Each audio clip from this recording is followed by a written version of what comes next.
Great. Glad you could come to the last open studio of 2023. I mean, very quick year. But anyway, glad you could come. And what I thought would be it's kind of timely because usually the winter, I wind up thinking about what is it that I'm going to carry over into the next year. I've always been one of those people that I don't make like a lot of commitments for the following year, but I do like feeling as if there's a end to one year and a start to another, which means that if some things aren't working out, and clearly with my art I'm talking about, I wind up you know, kind of jettisoning them and not worrying about it. And yeah, I can always return to it another time if I want. But also, it gives me a little bit of time to be thinking about what it is that I actually want to continue with. And I think I've mentioned it before, I have one of my sketchbooks, and I use that as a bit of a journal. And I'm really not much of a writer. So, my journal has a variety of things in it, but it's a great way to keep notes about, ideas that I have, things that I want to try, maybe articles that I've read, or even notes from books that I'm reading that have to do with art. So, it's a really nice segue, and it gives me an opportunity to be able to say, okay, fresh start, what is it I want to do? And quite honestly, a lot of the times my fresh start is a repetition of what I have been doing because I paint what I like. So I thought what would be interesting to share today, hopefully, is that the way that I have accumulated these different series, and I am going to show you how I set up the folders in my on my laptop, and I, use an external hard drive to hold everything. So if something does actually happen to my hard drive, to my laptop, or I work on a different computer, I actually do have that all with me. And after many years, clearly I have a ton of stuff. So, but I'm going to talk about this first. So this is kind of a wrap up for this year, and I am nearly finished with it. There's some things that I need to adjust. There's a couple of perspective issues that are, for me, slightly annoying in the building, so I have to get in there. I had taken a photograph and readjusted it so that I created a little bit more drama with the difference between the building that used to be really, in reality, it sits next to the building. Oh, I didn't think to have the photograph up here. That was silly. And so I pushed the building back to make it feel as if the story was really about the piles of the lobster traps. So in doing that, I gave the painting a little bit more depth, and well, the scene a little bit more depth, and hopefully create a little bit more drama in the positioning of the lobster pots. But for the past several months, I've actually been working on atmospheric perspective and the changes in the different planes, and what happens to our colors and detail in the foreground, middle ground, and background. So I'm going to continue that into next year also. But I do like having some sort of, um, more academic focus. Maybe that's the correct word, where I'm focused on developing a specific skill, but it could happen in any sort of painting I'm doing. So it's really been this atmospheric perspective that I've been working on. And, I think it probably over the length of time I've been doing these, I've talked also about working with, a regular linear perspective in terms of 1, 2, 3 point perspective. So it kind of like all ties together. So I thought you might like to see this. And that was very silly not to have the photograph here. I don't even know if it's within reach, but if I can get it, I'll bring it up, and you'll see there is quite a difference. Actually, the telephone pole, or the utility pole was closer to the building, adjusting. So really don't get trapped in your photographs when you're doing it. Adjust things. Think about what it is you want to do. So this is I guess, my intro into how do I come up with series? What do I do when I'm working on a series? And I am not one of these people, as you probably well know from watching my work, that work on a series and then work on it consecutively through various paintings. What I tend to do is I have several themes that I like, and I work on them throughout the course of the year. So that what happens is I wind up at the end of the year having, very specific, what I see is very specific categories where it's more the theme or the subject of the painting.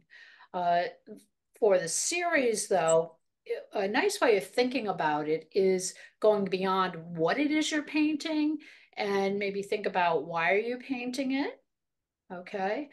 The character of the techniques that you're using, even things as simple as the surfaces, your color palettes, actual pastel techniques, or if you're a painter, more painterly techniques that you would be using, whether it's oil, acrylic, watercolor. So it's really a combination. So I don't really think of a series as much of the subject as I think of the whole rounded thing that goes into creating a painting. Now, just a question for you out there. Do you work on series? Do people have people worked on series, or do you have specific questions about a series? Because I'll answer things as I'm talking about mine if you have any questions. I have a question, but it's not related to a series. I have an easy Yeah, question. If you could yeah. explain the rationale for how you arranged your colors on the left. And then the second one is my reticence in rearranging a painting always is like, I don't know how big to make the thing if I move it. So I tend to be wedded to the reference photo because, like, let's say in the reference photo, the house is more forward. I'm like, okay, well, I know I'll get the proportions right if I leave it exactly where it is. So, and I know, you're particularly skilled with architectural style drawings, but I didn't know if you had any tips, or does it ultimately really matter as long as it makes sense? Well, you know what? I think part of it is your if you're really your focus, especially with architecture, is for some resemblance of reality Yeah. representation, then really is important to understand perspective and what Yeah. happens if you do start moving things around, because it is going to change the perspective of, as such, in this case, the building. Now, I just moved the building back. It did not change ultimately that much of the perspective. And you know what? I think the photograph is right here. Now that I'm talking, I've just got things, I just had things on top of it. That's it. Oh, wow. Okay. Yeah, much better. I So, like your version much better. okay, so Yeah. see what happened. In this, the both the lobster pot and the building are really kind of competing to a Right. certain extent. And Mhm. I mean, of course, I did add more colorful lobster pots there, but that's okay. I like color. So what happens in here? We're kind of like going back and forth between the two because they really have almost equal importance. They're not sitting that far back from one another. Lobster pots are here. The buildings, if you had to walk, it's like no distance at all. It's, relatively, just a few steps to get to the building there, so it's for me, I just loved in terms of atmosphere, the really misty, feeling that you had, the way you were losing the uh, Mhm. trees in the background. And notice these buildings weren't important. I didn't even put them in. I did put in a little bit of uh, just a hint of one building that's over there that's by the dock. And I added more water that's showing here and I readjusted that. Okay. Well, Lisa, one of the And things my other is, question yeah. was the kind of the logic for how you arranged all your colors on the left, like that whole Oh, strip. I don't know if Is there's there a, any is there a logic. I logic don't know if there's or any logic involved, but I guess the okay. planning, in a All planning right. sense, let me answer it from a planning sense. Um, I did not want to have colors like patterns so that I had, uh, you know, a pattern of yellow and orange and this aqua blue here. And I did want the majority of them to be this aqua blue. So what I did is I just used the warmer colors just to offset all the aqua. And in doing that, bringing in these darker areas and not getting tied up. Let me come closer so you can see the front because And did you that may build, help. because I'm kind of intrigued how you did this. This is intrigues me, this painting. Did you build the big color strip on the left? What percentage of those decisions did you make up front? And if you're like me, none of them. They all just came Oh, out, which is something yeah, I'm you kind of know working what? on getting better at. I'm curious how, This is the neat version. This is the neat version.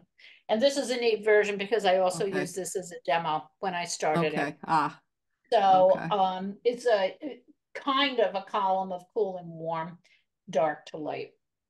okay. That is it. It's not, I mean, that's a blank Yeah. space. That is not a light color. Yeah, That is and just a being blank more, I don't want to space. hog the limelight, but being more of an intuitive painter, I probably would have made some of those decisions as I went along. And then, of course, I'd have to be backtracking. What percentage of that color palette had you organized before you started that painting? Probably half of it. Okay. Yeah. Okay, it might not even have been half. My sketchbook over there does have, well, if I saved it, it does have like I make a lot of tick marks to Yeah. come up with a color Okay. Yeah. palette, and then from there I Okay. build my start. What Okay. I always call, if you've taken a class from me, I always talk about starter palettes because I do not choose all my colors ahead of time. So this Okay. is a result of me putting together the colors that I did Okay. think I was going to use while I Cool. was actually Okay. finishing up the demo so people could see it in an orderly fashion. But, Okay. my tick mark page is usually not Okay. organized. Okay. And Yeah. I mean, I could put a tick mark down and decide not to use it. Yeah. Okay. So it's, but it does, Sure. I think it does help. And I don't think overall I wound up probably using all of these colors, to tell you the truth. I don't know if I really actually used all of them, but I Yeah. probably did start with, Yeah.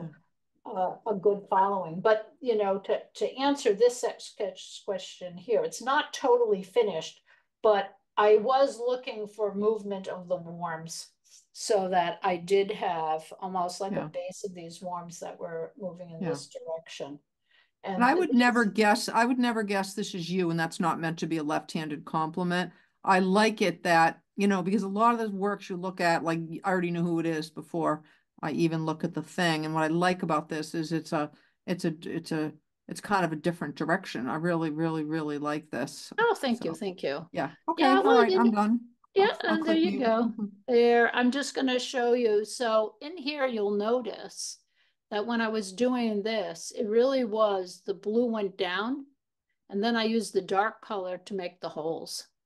Okay, so there's a couple of places where I made very few, but I made a couple of lines there, but there are no lines. I did not do the lines that would have created the mesh of the lobster pots. So though it's just the color of that I wanted the wire to be. You can see it a little, and maybe you can see it a little better here. And I was not worried about it being totally accurate. I was really looking at it from more of a textural design sense than for accuracy of lobster pots, to tell you the truth. I mean, they look like lobster pots. Um, Up close, they have a very different feel. So actually, Lisa, your question really goes to the fact of that when I am actually, let me just kick out of that. So when I am thinking of my series, I'm not thinking, as I said, in isolation of the um, subject matter. I'm going the wrong direction of the subject matter.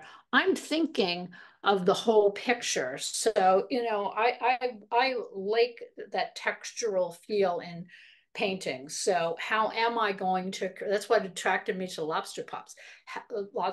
How am I going to create that texture without getting out and drawing a whole load of lines that you would see in the photograph, to give something a little bit more of a painterly appearance as opposed to something that would be more like a draftsman's approach. And it's the same with the building. I did not fill out these windows with all the trim and everything that's actually in the photograph because it's not essential to the painting. It reads as it is. Like I said, there are a few perspective things I need to take care of with that. But this is up to show you like the culmination of working on a boat series that goes, well, I say a boat series, but my seascape slash boat series is really changed its name a few times. It started out really being shells and water, and I started, I took that week painting sailboats and rowboats and all those other types of boats that are at the wooden boat school in Maine. And then started painting more boats. So if you think of your series as like something that's totally evolving and that you're not necessarily doing the same thing, but it's within the confines of whatever you identify as a subject. So I identify all that as my seascape series Mm-hmm. because it is life on the sea. And I think it might have actually evolved into actually me mentioning that. It's like life living on and by the water. So your series themselves should, well, I shouldn't say should, because my series, the way I want them to be, is still a variety within that one particular series. Now, I might do a whole variety of buoys. I was doing them for a while, and then move on and do something else. But back to the theme that I wanted to get to. Your series is almost like a theme. Like I think I got traumatized early in pastels because series was like, we're going to do 50 lemons or something. I'm like, oh, you have to be kidding me. Or, Right, something like that, yeah. where and some people do that. Like Lorianne Sejourne has painted the same lake for 20 years, Yeah, yeah, and yeah. that's great. And she's wonderful. But if you take a class with her, that's her definition of a series. Go paint the lake for 20 years. And I'm like, Right. it's And that's why traumatizing. But I like what you did because it's yeah, almost more like a theme. It's a yes, theme, which it I is. like. And Okay. I do, fluctuate back and forth between the word theme and series, but I do call them a series because it does, in my eyes, fall into a category, and it fulfills what I'm trying to do for what I consider my own series. So people can have different definitions, and I think that's a valid point about, taking and painting one thing in a variety of ways, or even having the same scene and painting them at different seasons of the year.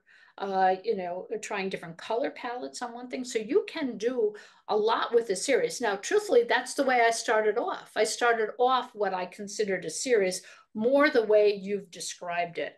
And it evolved because I realized what it was I wanted to paint.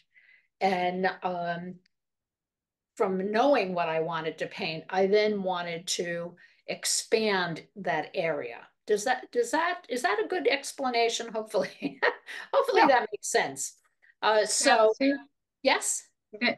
I was just going to say, thinking about some of the boat related paintings I've seen, and this one too, it seems like you're really interested in the equipment often. oh yes, I mean, I've seen paintings of ropes and, the buoys yeah, and these lobster traps. And it seems to me there are just things that catch one's eye. yeah. And that's what would make me want to do a series, is a certain, something I'm noticing. Exactly, exactly. And I'm not the sort of person to take one thing and paint it many, many times. And I know that's a very good strategy for developing your skills is to have a specific, model subject and then just paint it multiple times, multiple ways, different color palettes, textures, paintings, and just keep repeating it. Um, and like I said, I think it depends on where you are in your own evolution of your own work and what it is you want to do. And I think it comes back to that. And that's a really nice way of putting it, Marge, because I guess in the back of my head, I know that is what I like, because we're back to things that have structure and purpose. And I think I do gravitate, well, I know I do gravitate towards structures in the landscape. And let's face it, our harbors, our boat yards, a boat itself, that really is a wonderful source for someone like me who likes structure. And then I walk out into to do my plein air painting, which is another series that I, love doing. And I do gravitate towards any sort of object or structure that's in the landscape to paint. So I guess on an analytical sense, if there's some if there's some sort of perspective involved, I guess I'm heading that route. Maybe that's the simplest way to put it. The interiors, I've started doing more interiors. That's one of my goals for next year, is to do more interiors because I do like them.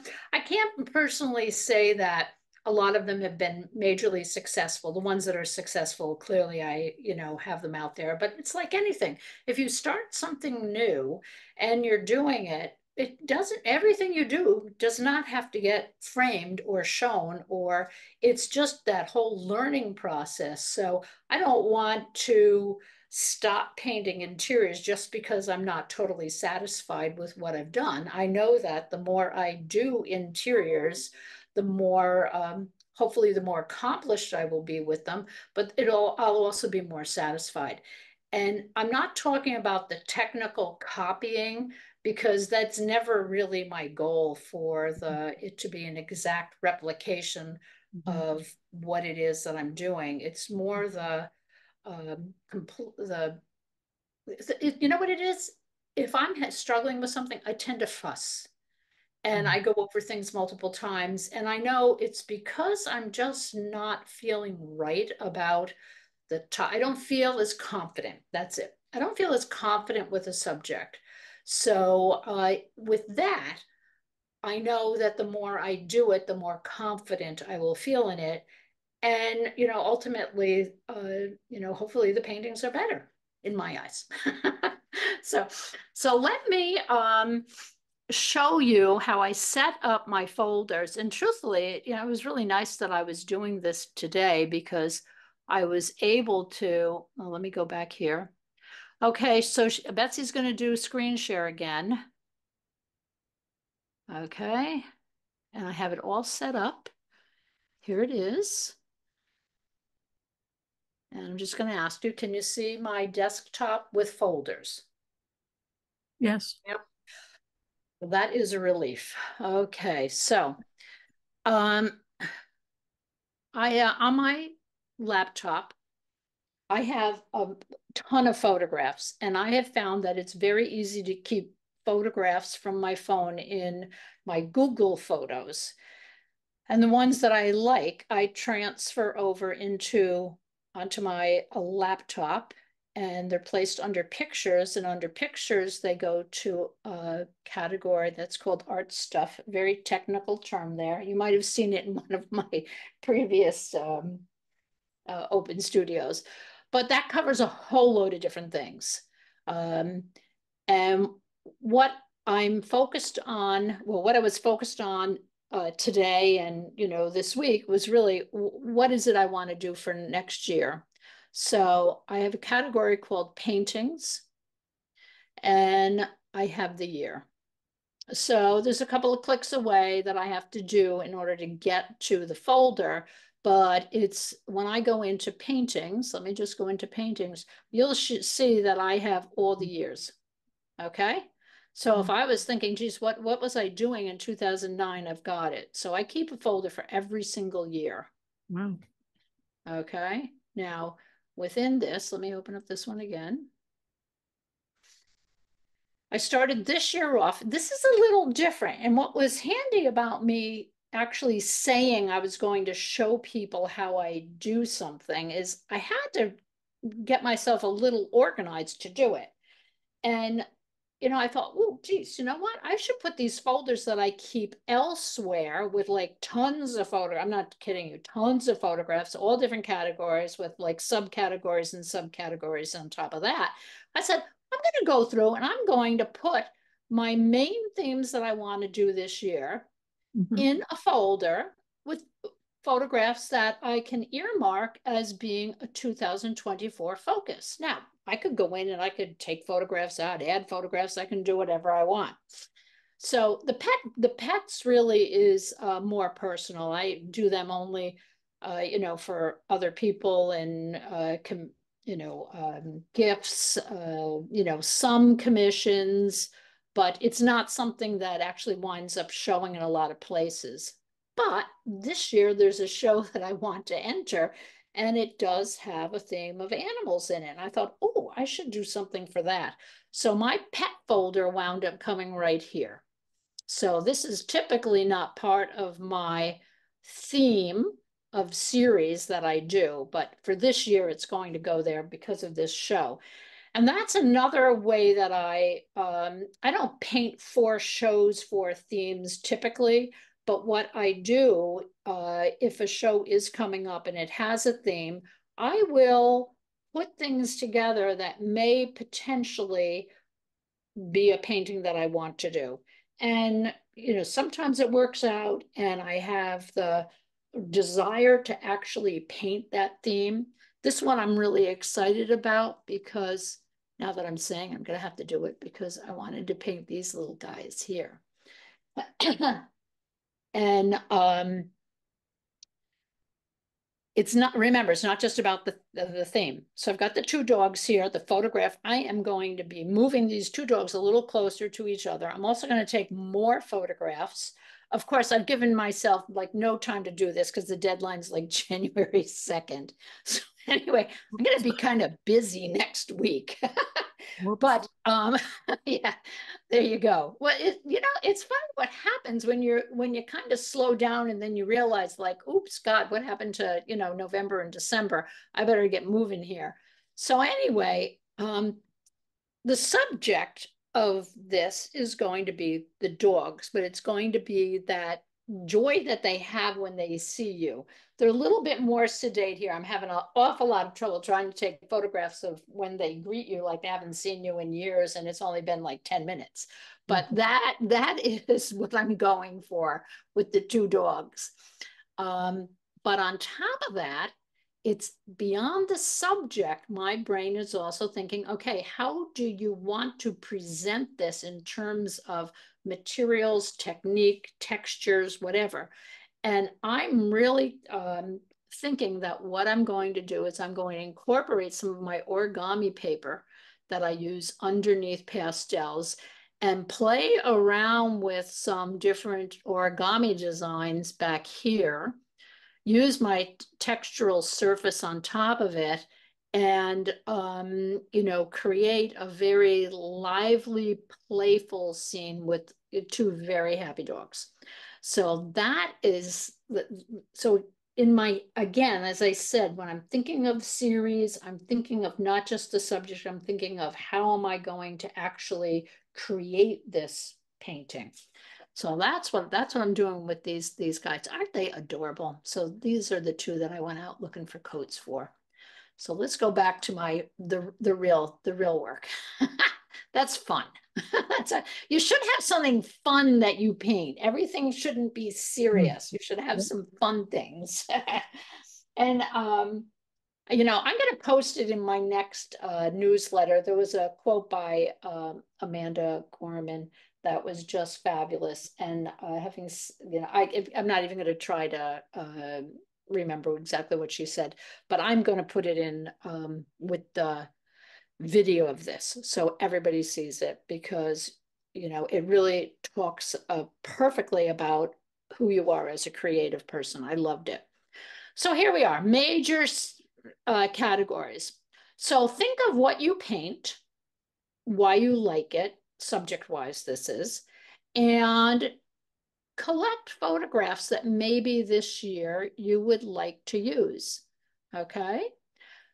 What you can also do when you're putting in photographs, so for instance, let's see, it's like this one here. Some of these are like really bad photographs, but they're a little bit of a reminder. And sometimes I'll take multiple photographs. I'll go to this one down here. I really like this idea, those street scenes with, you know, the traffic lights, and I love this movement here. So I take the photographs in both horizontal or portrait format, but I also take photographs in the landscape. Excuse me, the last one was vertical portrait. This is horizontal and landscape. So two very different feels to both of these paintings. So to these photographs. So as a painting, you know, I would get in there and I would sketch them both out and really see what it is. What do I want to keep in? What do I want to take out? Probably not going to keep that, you know, play around with it. But as a theme for nighttime, I really would wind up having quite a lot that I could do with either one of these. So you can see in here, I think I've showed you this before.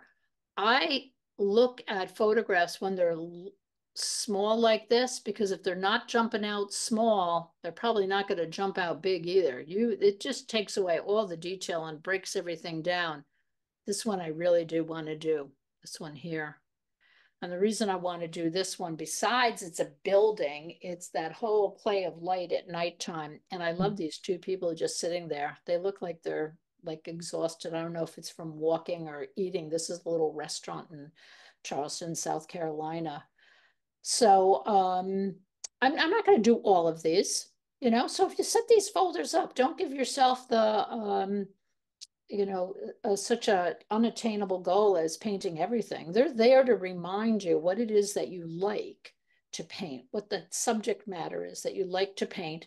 And even if you don't wind up doing it, it may spur you on to say, oh, geez, you know what, if I'm going away, I'm going to take photographs, I'm going to go visit a friend, I'm going to take photographs, I'm going out for the afternoon.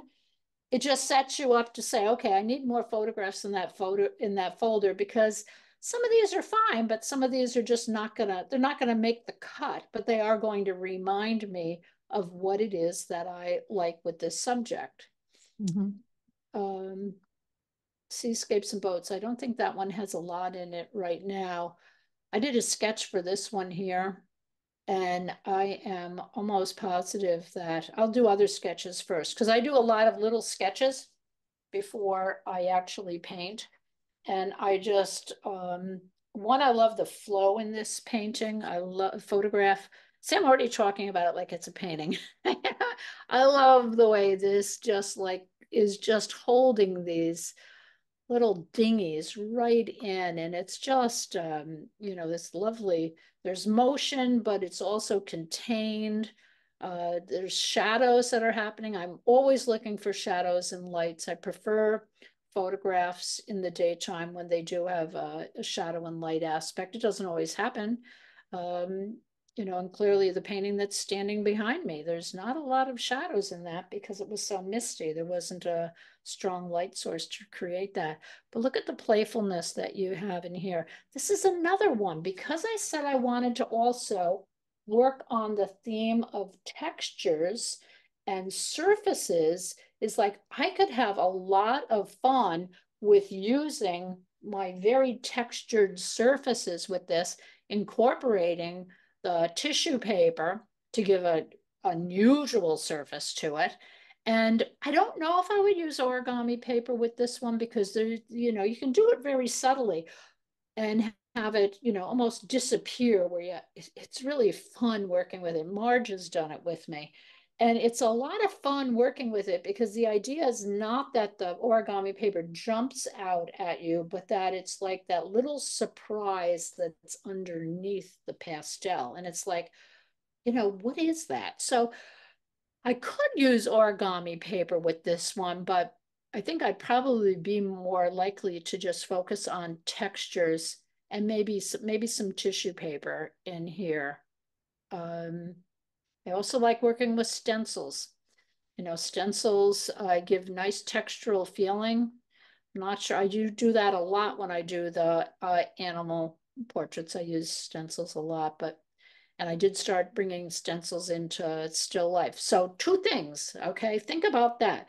Besides what theme, subject that you like, is like, how are you going to express that? And if you're not using, like I'm talking about tissue paper and, you know, textured, you know, pumice ground and origami and you're just like, well, I'm not interested in anything of that. Think of the different colors of surfaces you can put this on. What would this look like if you painted this on a light toned paper? What would happen if you painted this on a very dark toned paper? Warm, cool.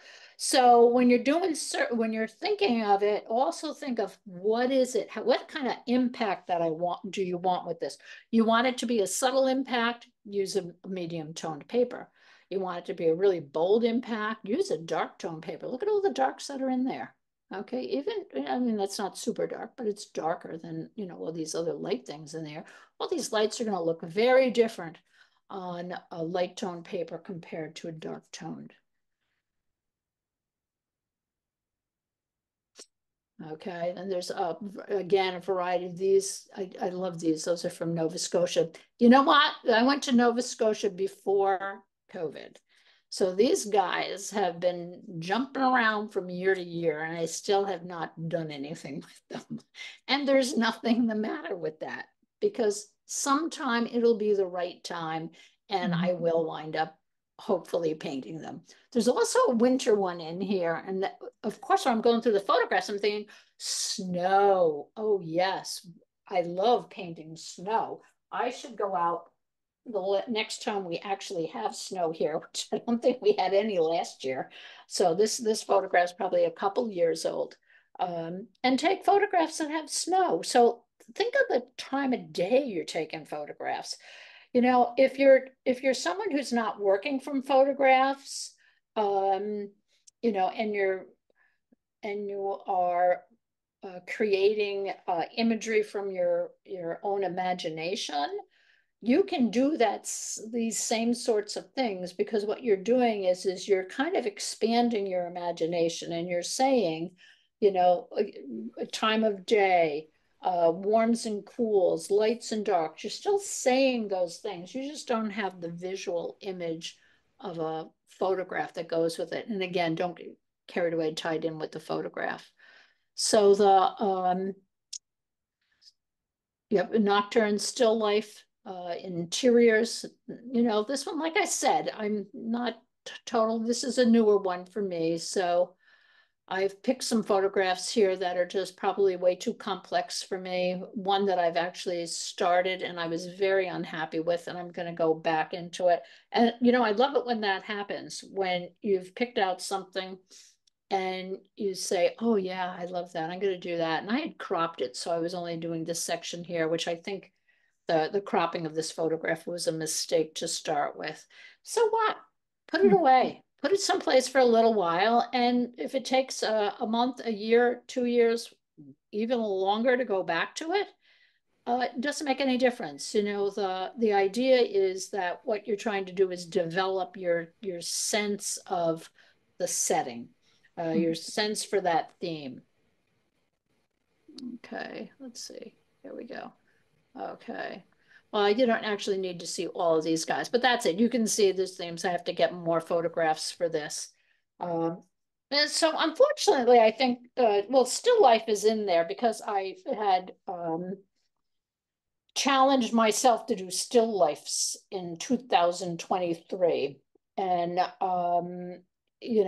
for me, that works out well. I like challenging myself because I don't necessarily feel like it has to be perfect. It's just I'm stepping into it. And some of them I really have liked that I've done a lot.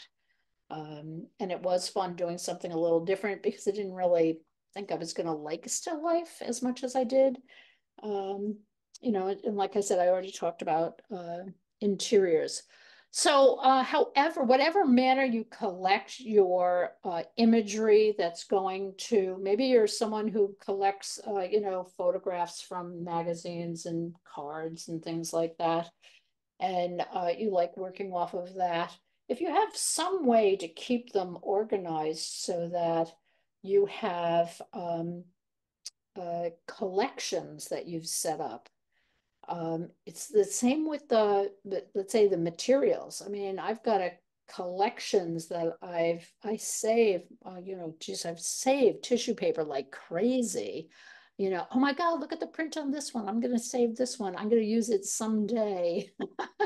You know, and that someday is like a long way off sometimes. Okay. Any questions on how you could organize yourself for your subject matter? I don't have a question, but I do have a comment. Yeah. Um, I like the idea of organizing my photos um, in terms of collections like you've got set up here on your folders. Um, it just never occurred to me to do that. And I'm thinking about all the times I've taken pictures as I've traveled, and sometimes just going for a walk. Mhm.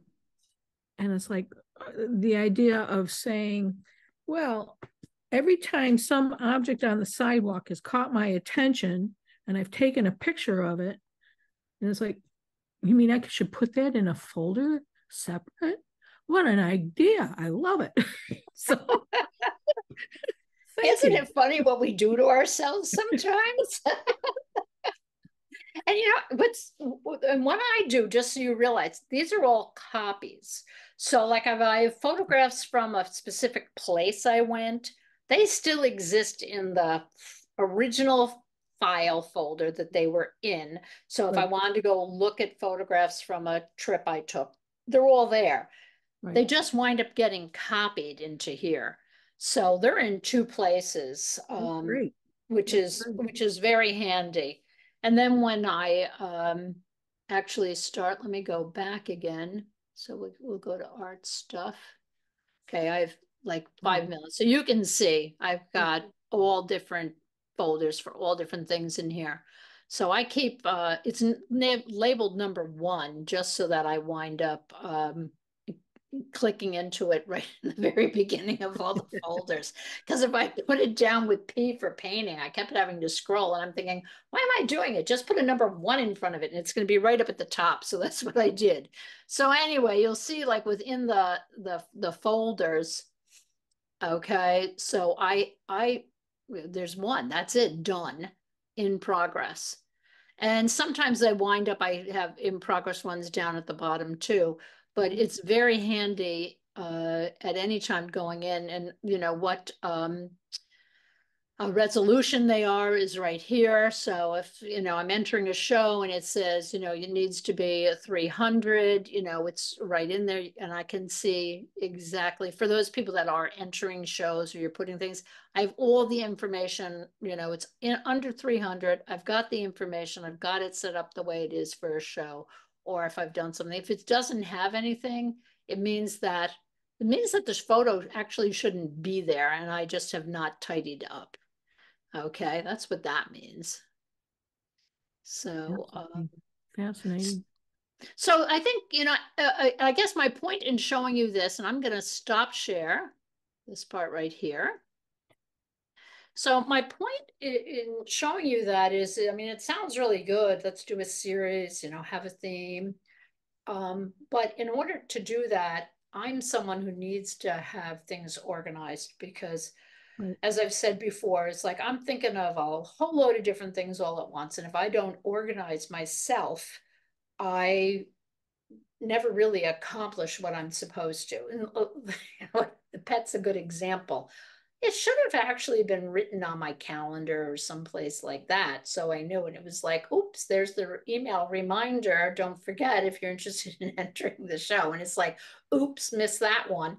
So, you know, I have one of those large desk calendars that you Yes. can fill in. Yes. I And live by mine. oh my gosh, I love that. It's like I have tried all different things, Mhm. and that one has worked the best. And you know why? Because it is out and my sketchbook is on top of it. Things don't cover it up, which means every day I see it. Now, of course, it requires me to write things down on it, and sometimes I Yes. forget to do that. Right. But the reality of it is that does it. So, you know, this is the time of year. Chatham, Cape Cod Arts Center, Falmouth Arts Center. I don't know if the Cultural Center puts out a yearly thing so that in advance you know. So if you're someone who likes entering the member shows, put it right on your calendar, and then okay, you're going to work towards that deadline as such to have something finished. Right. See, now I'm going to have to do this because I'm talking, I'm thinking, okay, this is really great advice that you didn't take yourself. So everyone, I'm going to really try to get that painting done for January 2nd. But anyway, what I like is, I'm a sticky label person. You can say, well, you can't see, I've zoomed in, but I've got sticky labels all over the place. So I must admit, I only paint for a theme, for a show, if it's something that I normally paint.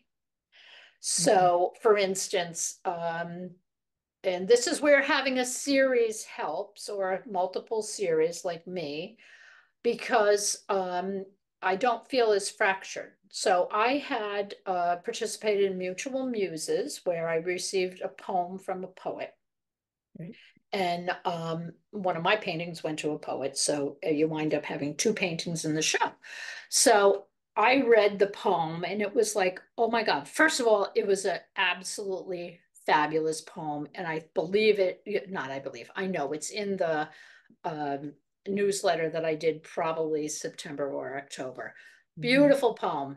Oh my gosh, I'm reading it. And because of this themes that I have, I'm thinking, I could picture the inside of a boat house, a work shed, a boat work shed. And it's like, oh, that's perfect. That'll fit right in, because it's part of the themes that I'm doing. And they're kind of like ingrained now. So what happens is it is a little easier for me to pull them up. I do know when I was first, I'd get something and I'd get a poem, and then it's like I had to like do something different that wasn't part of what I normally do. And I found that a lot more difficult because as an artist, you paint from your own imagination. So to try to then paint from a poet's imagination, and they do encourage you to, not take it so literally that you're doing an illustration. But this one was just like ideal. And the poem wasn't about, a father that worked in a boat building shop. But it was about a father who worked with his hands. Right. And, what better way for those two things to collide? So when you're looking at the shows, think of that too. Don't overexhaust yourselves in terms of trying to paint everything under the sun just because there's a floral show coming up and you need a floral painting, or there's a nighttime painting.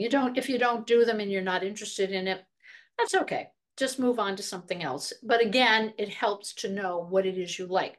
So even if the final words I'm going to say is, regardless of what you do, if you can identify what it is you really like to paint, number one, and jot them down, put them on, sticky labels as a reminder, put them on your calendar, wherever you want to put them.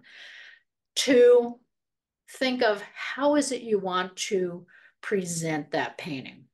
Okay, think of the palette you're going to do. Think of like I said, the easiest thing to start with is, different tones of paper, whether you buy them already colored or whether you tone them yourself with, paint or a pastel wash or, something like that. And think in terms of, the simplicity of one painting. And there are people that I know that have taken classes with me that have done a painting, similar theme, might even been the same photograph. They do it on light paper and they do it on dark paper. Going to be very, very different. And I feel as if the combination of those two things is what brings out that individuality, not just the photograph. It's how you present that photograph. So my 2 cents. Any questions for me? I'm working on a series. Well, I've never even thought of it as a series. I've got a thing about trees. Yes. And my focus, I like changing my focus on how I am examining that tree with whatever medium I'm using. I've done it in watercolor, I've done it in pastel.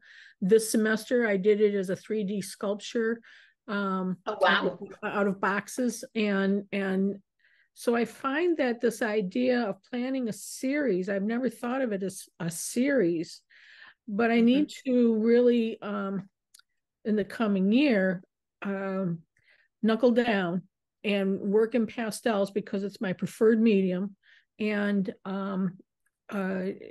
really explore how do I focus on, how do I want to paint this tree. And I don't want to do just a representational tree. Right. I'm not really big on that. I like to I respond to these trees. I respond to different trees in different ways. Some are sad, Right. some are magnificent. So and so forth. And can I reflect that in how I'm painting them? So the ideas that you've presented here for me are really very helpful, and thank you very much. Oh, good. And that idea, the way that you said that the trees have personality. So right off the bat, with the personality, could you really envision a specific color that goes with that? Or if it's not a color, think of the value of the paper. Would you feel as if it would be represented? I'm going to go back to something, I say simplistic, but it doesn't mean it's a simplistic tool, but it's simplistic in terms of a lighter paper or a darker paper. How that tree's going to feel very different on both. You're doing an elongated format, so you've got height as opposed, simple.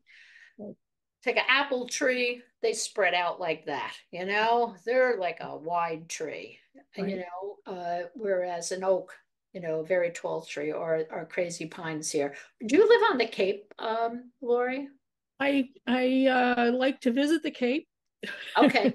I Well, live there is a fabulous tree. There is a Copper Beech, a weeping Copper Beech. Copper Beech, am I wow. saying that right, Marge? Is it Copper Beech? The I'm one not over. sure. It's definitely weeping, and it's definitely a beach. Okay, I think it's a Copper Beech. But anyway, Probably. it's behind the Jediah Baker House in Yarmouth Port.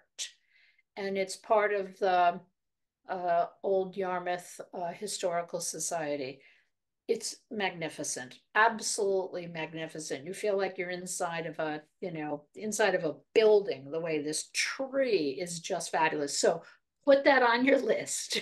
I And wrote it if you down. forget what I'm talking about, just email me, because it's for people that are tree lovers, it's just absolutely amazing tree. Absolutely amazing. Thank you for sharing that. I appreciate it. Yes, I yeah, hope to yeah. get to the Cape again this year. I didn't this year. Well, Okay. briefly, for a day, for an hour, Oh, Um, jeez. Okay. and it's like, okay, I need some serious Cape time. So I'm hoping to get to the Cape next year. Okay, well, that sounds good. That sounds good. Thank Thank you, you. Lori. Anyone else have any comments or questions? Well, I think you've kind of inspired me to go back through my photographs because I do put them into folders sometimes according to, you know, I I started doing that when I was taking your classes because you would say structures in the landscape, and so then I had to go find structures in the landscape. But Right, right. I think, I mean, I also have a ton of Oops, so focus. photographs, and since my ideas about what to paint change over time, it wouldn't hurt to go back and collect some things that inspire me now. And, Right. you know, I also love trees, Yeah. but Yeah. And you know what, the thing of it, in what you made a good point in terms of saying, what if you've had them for a few years, what inspired you, 2 years ago, 5 years ago, it could be very different than what inspires you now. So that process of moving, like I said, moving the photographs. So some of the photographs are left in the folders from 2015. You know, they never wound up moving forward because they just, you know, just didn't evolve with me. And they didn't involve, again, it goes back to the fact that I knew what it was that I wanted to paint. And, you know, a lot of times you don't know what you want to paint. You know, it's a matter of really, you know, having that spark that initiates the desire to paint multiple paintings of a certain theme or subject. And, you know, I think it's, you know, for most people, there would be some key things that they like to paint. And then there's other things that kind of work their way in just for fun, which is good. Not that the other stuff is fun too. It's just fun in terms of being different. Right. Yep. Anyone else? Okay. Well, thank you. And we shall see you guys in 2024. And by all means, if you ever have any topics that you would like, I'm going to try, as opposed to, I think in the past, you know, well, this last few months, I've been actually giving a specific topic in my newsletters. But, you know, I think the idea of having topics, if not every time, at least, you know, sometimes.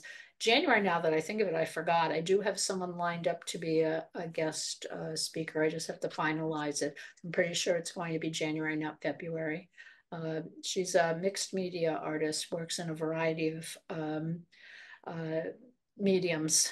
She was a pastel painter. She still does some of that. She does watercolor, ink, you know, very creative. So, and we'll get to see her studio too. So anyway, okay, well, thank you, everyone. Have a wonderful holiday, whatever it is you celebrate. And 2024 will be a fabulous year. So, well, thank you, Betsy. Yes, Very yes. good. Nice seeing you Thank you all. very much. Same here. Okay. Bye-bye. Bye-bye.